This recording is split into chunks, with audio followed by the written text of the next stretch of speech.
아무래도 많은 분들께서 삼성전자가 이거래일 연속으로 고점 부분에서 놀고 있는 현 시점 내에서 재차 상승 구간이 더 크게 나와줄 수 있을까요? 질문하시는 분들 많이 계신데, 제가 오늘 영상에서 삼성전자가 단기적으로 조정 구간을 거쳐갈 수밖에 없겠지만, 그럼에도 불구하고 큰 폭의 상승 구간 나온다 나오지 않는다 나올 수밖에 없기 때문에 오늘 영상 끝까지 보신다라고 하면 삼성전자가 어느 구간까지 조정 구간을 만들어낼 거고 재차 상승 구간이 왜 나와줄 수밖에 없는지를 명명백백히 말씀을 드릴게요. 그렇기 때문에 오늘 영상 끝까지 보시면 여러분들 어떻게 된다? 무조건 수익 극대화될 수밖에 없기 때문에 오늘 영상 끝까지 시청을 해주셔라. 다시 한번 강조드리고 영상 시작하기 앞서서 여러분들 뭐부터 해주셔야 돼요? 좋아요, 구독 한 번씩만 눌러주시길 바라겠습니다. 지금부터 중요한 내용 말씀을 드릴게요. 당장에 나스닥이 나흘 연속으로 어떻게 됐어요? 2025년 마무리를 하면서 나흘 연속으로 하락 구간을 만들어냈는데, 우리가 여기서 명확하게 가지고 와야 되는 부분이 있습니다. 어떤 부분이냐? 더 중요한 말씀을 드립니다.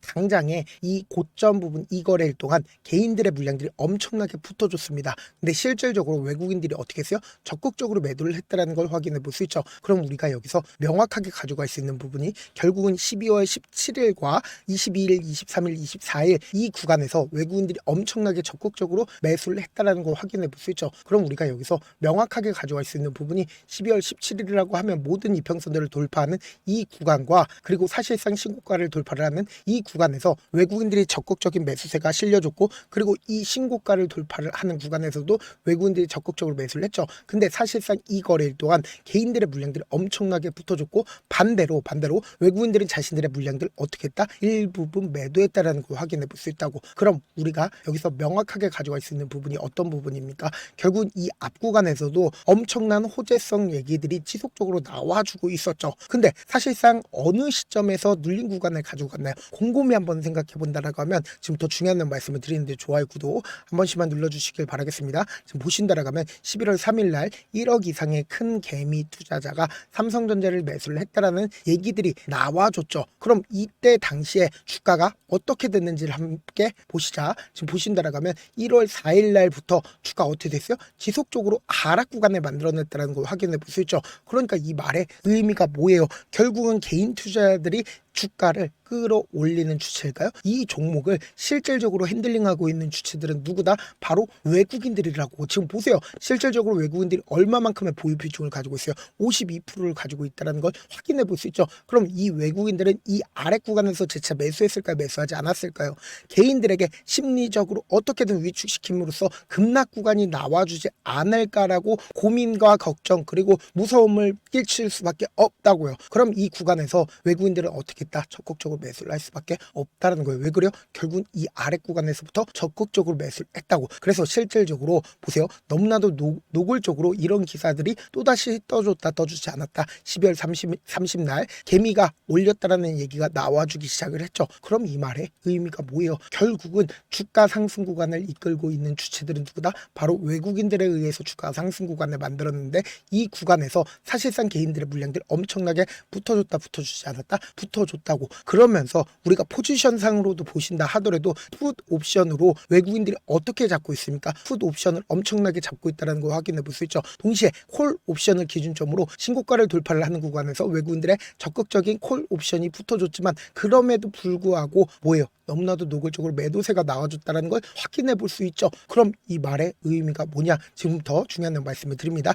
결론적으로 주가는 단기적인 하락 구간을 만들어내겠지만 또다시 상승 구간을 만들어낼 수밖에 없다라고 강조드린 이유가 있습니다. 그 이유가 뭐냐? 결국은 어떤 빌미를 붙여서라도 외국인들은 자신들의 물량들 지금 충분히 매도했을까, 매도하지 못했을까? 매도하지 못했기 때문에 결국은 주가는 또다시 상승 구간을 만들어낼 수밖에 없는데, 단기적인 차익 매물이 나올 수밖에 없다라고 강조드린 거라고. 그래서 제가 많은 선도 그어드리지 않습니다. 딱 한 줄만 그어본다라고 하면 이 종목을 핸들링하고 있는 주체들이 지금 어떤 계획을 가지고 있는지 알 수가 있다고요. 지금 더 중요한 말씀을 드립니다. 당장에 삼성전자가 박스권을 유지를 하고 있다는 걸 확인해 볼 수 있죠. 2021년도부터 이 고점 부분을 맞고 나서 주가 어떻게 돼요? 지속적으로 하락 구간을 만들어내고 있다는 걸 확인해 볼 수 있다고. 근데 우리가 여기서 명확하게 가져갈 수 있는 부분이, 너무나도 노골적으로 주가가 상승 구간을 만들어냈을 때는 외국인들은 적극적으로 매수를 했다 흡수했다라는 걸 확인해 볼 수 있죠. 자신들의 보유 비중 크게 늘렸잖아. 근데 주가가 하락 구간을 만들어냈을 때 자신들의 보유 비중을 크게 줄였다라는 걸 확인해 볼 수 있죠. 그럼 외국인들은 이 포지션을 통해서 어떻게 수익을 얻어갔냐? 현물을 매수를 함으로써 주가 상승 구간에선 수익을 얻어갔고, 반대로 주가가 하락 구간을 만들어냈을 땐 풋 옵션과 공매도를 활용함으로써 돈을 얻어갔다고. 근데 곰곰이 한번 생각해 보세요. 이때 당시에 HBM을 엔비디아에 공급하지 못하고 있다라는 부분들이 시장에 노출받았죠. 근데 이 구간을 만들어냈을 때는 사실상 금리 인하로 인해서 전 세계적인 스마트 머니가 풀렸을까요? 풀리지 않았을까요? 풀려 있다고요. 근데 그런 상황 속에서 상법 개정을 통해서 한국의 주식 시장이 저렴하다라는 소식들이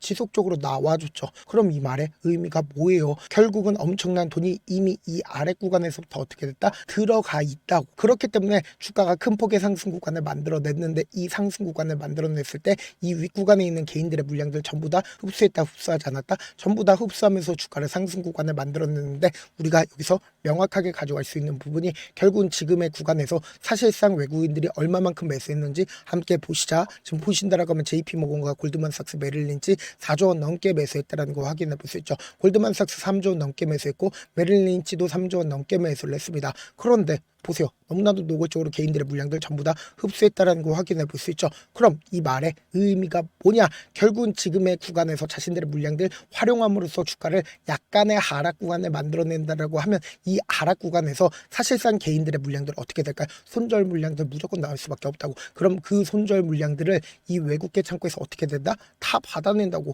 그리고 나서 또다시 주가를 상승 구간을 만들어내면 개인들의 물량들 또다시 붙어주면 개인들의 물량들 털어내기 위해서 단기적인 하락 구간을 만들어내면서 결국은 이 고점 부분에서, 그러니까 지금의 구간이 절대로 고점 부분이 아니라고 강조드린 가장 큰 이유가 뭘까요? 당장에 보세요. 삼성전자가 HBM4를 최근에 컬테스트 통과를 했죠. 근데 최고 평가를 받았다고. 그러면서 내년 매출이 3배 이상 늘어나겠다라는 얘기들이 나와주고 있잖아. 근데 제가 분명히 말씀드리잖아. 단기적으로 눌린 구간을 주겠지만 또다시 상승 구간을 만들어낼 수밖에 없다라고 강조드린 가장 큰 이유가 뭐예요? 결국은 엄청난 돈이 들어가 있고, 동시에 매출까지도 앞으로 더 늘어날 수밖에 없다고. 그렇기 때문에 오히려 주가 하락 구간이 우리보다 기회 구간이 될 수밖에 없다고. 당장 엄청난 변동성 나올까 나오지 않을까, 이 거래일 동안 개인들의 물량들 엄청나게 붙어줬다고. 그럼 이 개인들의 물량들 털어내기 위해서 단기적인 하락 구간을 만들어낼 수밖에 없다고. 그렇기 때문에 풋 옵션으로 외국인들이 어떻게 됐다?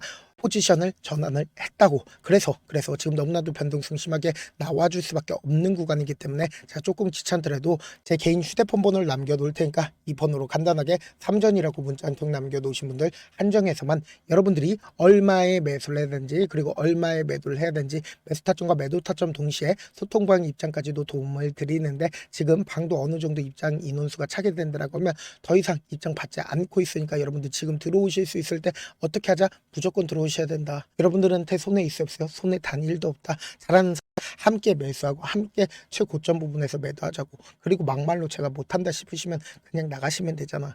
사실 많은 분들께서 주식을 어렵게 생각하는데 어렵게 생각할 필요가 없거든요. 결국 뭐요? 싸게 매수해서 비싸게 매도하면 돼요. 이렇게 신결론이 있는데도 우리가 하지 못하는 이유가 뭐요? 매수를 했지 매도를 했지 명확한 기준과 중심을 잡고 매매를 하지 못하기 때문이죠. 그래서 중심 없이 매매를 하다 보니까 어때요?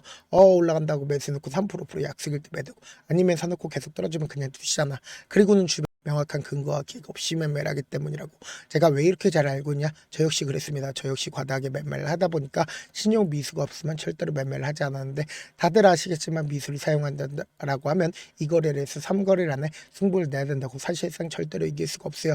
그래서 이틀 만에 수억 원 이상도 잃어봤는데, 그때 당시에 진짜 아무 생각도 나지 않을 뿐더러 웃음만 나고 잠만 자게 됩니다. 그리고는 한참 뒤에 극단적인 생각까지도 하게 되는데, 지금이야 추억이고 경험이라고 얘기를 할 수가 있어요. 그때 당시에 부모님 생각에 어떻게든 다시 한번 일어나보자, 진짜 마지막이라고 생각을 하고 원칙대로 매매를 해보자, 감정에 절대로 휘둘리지 말자, 그리고는 저만의 원칙과 기준을 세웠고 그 뒤로 중심을 잡고 매매를 하니까 다시 일어날 수가 있어요. 뭐 이게 좋은 경험인가요? 좋은 경험이 아니잖아. 제가 지금 이 영상을 보시는 우리 구독자분들만큼은 저처럼 절대로 무너지는 경험을 하지 않으셨으면 좋겠고, 몇몇 분들이 물어보시더라고요. 그렇게 잘하면 혼자 하지 왜 남들 도와주냐? 제가 그때 당시에 느꼈던 게, 아무리 긍정적인 사람일지라도 돈 때문에 극단적인 선택도 가능하겠구나라고 생각을 했습니다. 아시는 분들은 아실 겁니다. 혼자서 주식하는 게 얼마나 외롭고 힘든지. 그렇다고 주변에 얘기라도 할 수 있나? 얘기도 못합니다. 그래서 저라도 우리 구독자분들의 동료이자 선생님이 되어드리려고 하는데, 저도 진짜 저 같은 사람 딱 한 명만 있었더라고요. 하려고 하면 우여곡절 없이 실패하는 상황들이 펼쳐지지 않았다라고 생각을 해요. 여러분들은 진짜 저라는 사람을 만났기 때문에 행운이라고 생각을 하셔야 되고 저를 최대한 활용해서 수익 극대화하셨으면 좋겠습니다. 절대 주식은 혼자서 버티면 돼요? 안 돼요? 안 된다고.